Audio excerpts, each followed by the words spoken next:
नमस्कार, मैं रमेश टेलर और आप देख रहे हैं प्रताप न्यूज। भाजपा की जन आक्रोश यात्रा के दूसरे चरण का समापन रविवार को भरतबाग में भाजपा के राष्ट्रीय महासचिव अरुण सिंह की विशाल जनसभा के साथ हुआ। जनसभा में हजारों लोग उमड़े, जिसे देखकर अरुण सिंह भी गदगद होते नजर आए। वहीं विधायक चंद्रभान सिंह आक्या द्वारा आगामी दिनों में होने वाले विधानसभा चुनाव को लेकर तैयारियां की चर्चा भी आम हो गई।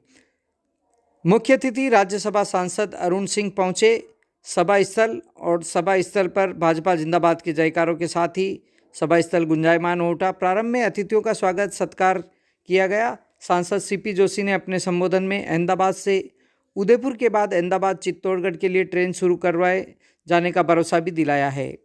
इसके साथ ही विधायक चंद्रभान सिंह आक्या ने भी अपने संबोधन में कार्यकर्ताओं को राज्य सरकार की जन विरोधी नीतियों के बारे में बताया और मुख्य अतिथि पार्टी के प्रदेश प्रभारी अरुण सिंह ने अपने संबोधन में कांग्रेस पर तुष्टीकरण की नीति अपनाए जाने का आरोप लगाते हुए कहा कि जब कर्नाटक में कांग्रेस की सरकार थी तब वहां पर भी पीएफआई सक्रिय हो गई थी, पद संतुलन भी निकाला गया, लेकिन जैसे ही भाजपा ने कमान संभाली पीएफआई को निकाल कर भगाया गया।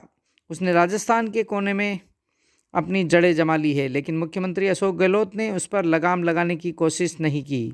उसी का नतीजा उदयपुर का एक प्रकरण हुआ जो कि देश भर में चर्चित रहा। कांग्रेस के प्रधानमंत्री मनमोहन सिंह देश के संसाधनों पर अल्पसंख्यकों का अधिकार मानते थे, जबकि हमारे प्रधानमंत्री की सोच अलग है, ऐसा राष्ट्रीय महासचिव ने अपने उद्बोधन में कहा। उनका यह मानना था कि देश के संसाधनों पर गरीब का हक है और उसी सोच के चलते निःशुल्क अनाज वितरण कार्यक्रम को 1 साल और आगे बढ़ा दिया गया। उन्होंने जनसभा में मौजूद लोगों को हाथ खड़े करवाकर अगले विधानसभा चुनाव में जिले के 5 ही विधानसभा सीटें पार्टी की झोली में डाले जाने का संकल्प भी दिलाया। जनसभा में कपासन के विधायक अर्जुन लाल जिनगर, बड़ी साड़ी विधायक ललित ओसवाल, जिला प्रमुख डॉक्टर सुरेश धाकड़, पार्टी के जिलाध्यक्ष गौतम दत्त, भीलवाड़ा के नगर परिषद सभापति राकेश पाठक, उदयपुर पार्टी के अध्यक्ष युधिष्ठिर कुमावत सहित शहर के भारतीय जनता पार्टी के पदाधिकारी आदि मौजूद रहे और कार्यक्रम में बड़ी संख्या में चित्तौड़गढ़ विधानसभा से लोग पहुंचे, जिसे देखकर भारतीय जनता पार्टी के पदाधिकारी व स्वयं विधायक चंद्रभान सिंह आक्या भी गदगद हो गए।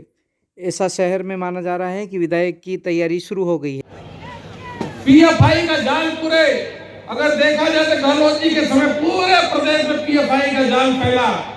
जब कोटा में पीएफआई का पद संचलन होता है, कर्नाटक में जो कांग्रेस की सरकार थी तो वहां पीएफआई का पद संचलन हुआ।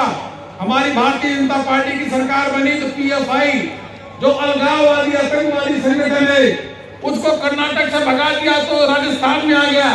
कोटा में पीएफआई का पद संचलन हुआ, उसको रोकने का काम नहीं किया। अगर पीएफआई का पद संचलन को अगर रोकने का काम करते तो कन्हैया लाल की यहाँ पर उदयपुर में हत्या न होती। क्योंकि आपने रोका दिया, आपको अच्छा लग रहा था कि पीएफआई के जाल फैले तो फैले। आप जो भजन थे हमारे रामनवमी में बजाए जाते थे, उस पे आप जाकर के प्रतिबंध लगाने का काम करते थे। आपके मन में तुष्टीकरण आ रहा था, क्योंकि आपके एक प्रधानमंत्री थे, वो कांग्रेस के ही प्रधानमंत्री थे। मनमोहन सिंह जी क्या कहते थे कि देश के संसाधनों पे पहला अधिकार, इस प्रकार का तुष्टीकरण कि देश के संसाधनों पे पहला अधिकार अल्पसंख्यक वर्ग का है, यह मनमोहन सिंह जी कहते थे। उस तुष्टीकरण को गहलोत जी भी आगे बढ़ा रहे हैं। और दूसरे तरफ एक देश के प्रधानमंत्री नरेंद्र मोदी जी है जो 2.5 साल से मुफ्त में गरीबों को अनाज इसलिए दे रहे हैं कि कोई गरीब भूखा पेट न सोए। अभी 2 दिन पहले उन्होंने फिर निर्णय लिया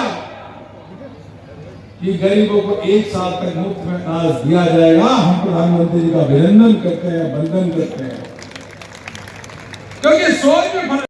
यह संकल्प रहे कि हम इस बार इस विधानसभा को रिकॉर्ड मतों से फिर जीतेंगे। चित्तौड़गढ़ की या 5 सीटों पे हराने का काम करेंगे। इन 5 सीटों पे भारतीय जनता पार्टी के प्रत्याशी जीतेंगे, विधायक जीतेंगे। संकल्प लेते हैं तो खड़ा करिए भारतीय जनता पार्टी की सरकार बनाने के लिए और 5 की 5 विधानसभा सीट जीतने के लिए उठाइए हाथ। बंदे हमारे सीपी भाई ने जो इस क्षेत्र के लिए काम किया उनके लिए